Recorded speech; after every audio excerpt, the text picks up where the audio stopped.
Okay, Google, turn on the lights.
This week on the Vergecast, Alex Kranz was Warren joined the show. We talked about the iPhone reviews, the 13 and the 13 Pro, the iPad Mini review, preview, iOS 15, all of the things Microsoft announced, including a new Surface Pro 8, the Surface Laptop Studio, and the Surface Duo 2. That's coming up on the Vergecast now.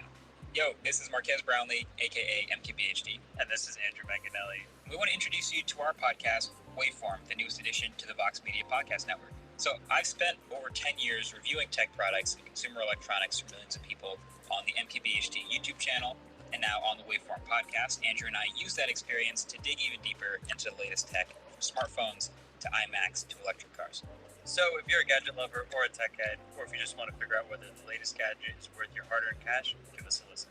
So you can find Waveform, the MKBHD podcast, on your favorite podcast app every Friday. See you over there. Hello and welcome to the Vergecast, the flagship podcast of the widgets on the home screen by a new prog rock band. Check out our first album, streaming now. Is that a better band name or album? My instinct is that it's a band name. I think that's an album name for sure. I think it's an album name. Okay, self-titled first album. Everyone agrees. I'm your friend Neil. Dieterbone is here. I was too tired to have a good nickname this week. I'm sorry. Dieter's been working hard. That charming British voice here is Brexit himself, Tom Warren. Why, hello there. Alex Kranz is here. Hi, Alex. I'm an EMR stylist. An EMR stylist, is that what you said? Oh, yeah. Yeah, that's good. I like it. All right. You know, that could also mean like you're an electronic medical record stylist. Like it could go in. Oh my God. No, I'm not into anybody's records today. I just want the smoothest, nicest stylist writing possible. Smooth. All right. It's fall hardware season. It's here in extreme force. It's iPhone review week, which Dieter did both of the reviews this year. iOS 15, there's an iPad Mini. Dieter did that review. Heim did the iOS 15. Yep, he escaped one. And then there was a Microsoft event. A bunch of new Surface devices. Dieter did a bunch of hands-on videos. You can see where this is going. Dieter's a very sleepy man. But we should talk about it all. We talked about the iPhone kind of at length last week after the event. As always in that conversation, we're like, well, we got to wait for the review.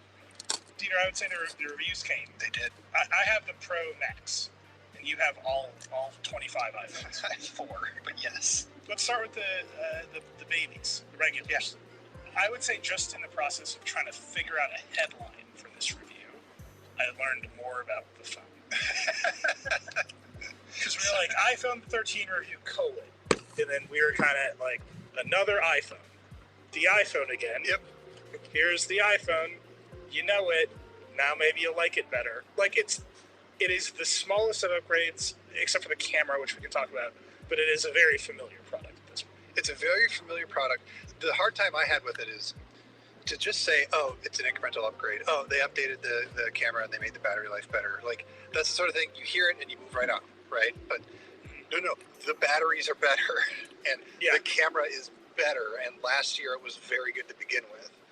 So it's this sort of weird thing where if you have an iPhone 12, you should not buy this. Just don't. You're fine. You're good. You're cool. Unless the battery life is a real problem, I do not recommend the upgrade. It is noticeably better, but I don't think it's like year over year you should spend the extra money better. If you're a year over year kind of upgrader, one, maybe you don't need to be, but two, like, come be honest with yourself. Why aren't you getting the Pro, right? But for anybody that's earlier than a 12, maybe an 11, definitely a 10R, 10S, 10, you are going to have just a wonderful time if you upgrade to this phone. Yeah, I think we should talk. Do you want to start with the batteries or the cameras? Start with the batteries. It's pretty simple. Apple told us many stories about how the new A15 Bionic processor was more power efficient and how they rearranged all the parts and whatever inside the phone. The long and the short of it is they made the batteries bigger. I think Mitchell Clark has the article up that like actually gives you the percentages, so that's been calculated. But Apple's claim is the regular iPhone 13 gets, I believe, 2.5 hours more of use, and the smaller iPhone mini gets 1.5 hours more of use.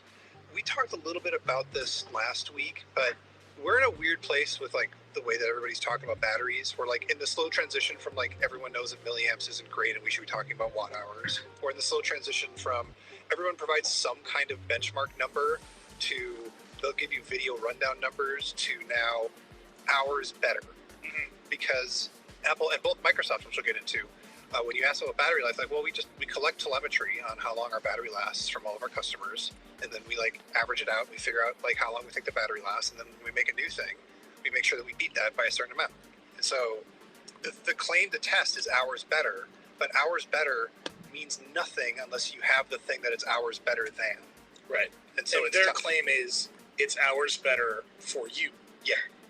Which I don't. Well, for like an average customer that isn't doing anything too, intense, but doing more than just hanging out and watching movies. Because like the video rundown spec is, I don't know, it's like 20 hours or something ridiculous. Well, what I mean by for you is that, I mean, conceptually this is difficult, right? But what they're saying is we've collected all of this usage data, we've turned it into a model. That model represents some average customer, and now we think the average customer is going to get X additional battery life. Yeah. If you run the same usage model. Yeah. And theoretically, you, the individual, is somehow captured in that.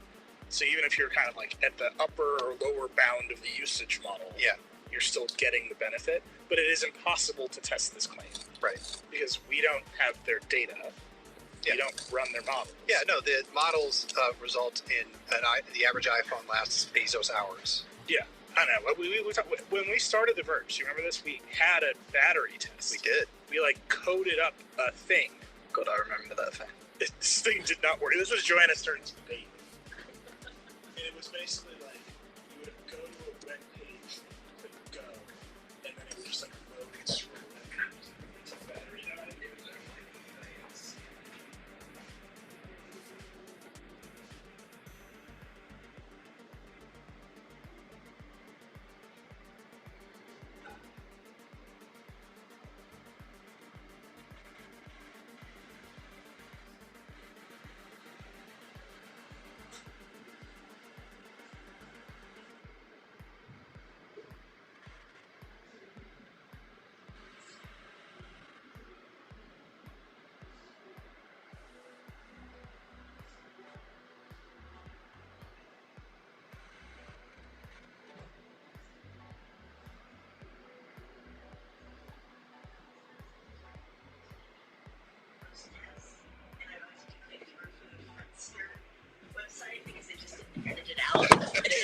was that long. And I was like, can we just get like a GoPro and just like point it and like run a video? And so that like we went to the video because like these websites were just like, at one point I was working with like this developer in Romania who was very nice and told me I was a developer because I was helping her. Oh, that's nice. And I was like, oh, I'm not, but like, thank you. You participated. Yeah, I'm there. I appreciate the participation. But like, these battery tests all make no sense and do nothing. It's like, it really drives you to nihilism sometimes. Well, and the way that modern processors work is now that we're slowing down on Moore's Law, we're getting more and more custom bespoke parts of the processor that do custom bespoke things. And so there is a piece of hardware on your motherboard that is there to just make video more efficient. And so a video rundown test is a measure of that piece of the processor, not the thing's overall battery life. Review, just, this one tiny piece works really, really well. So look, I had 4 phones to review. The upshot of all this battery stuff is we like to do something that approximates a real world use case. And there's only so many phones you can do. So my biggest regret is that I didn't at embargo time have something definitive I could say about the iPhone 13 mini.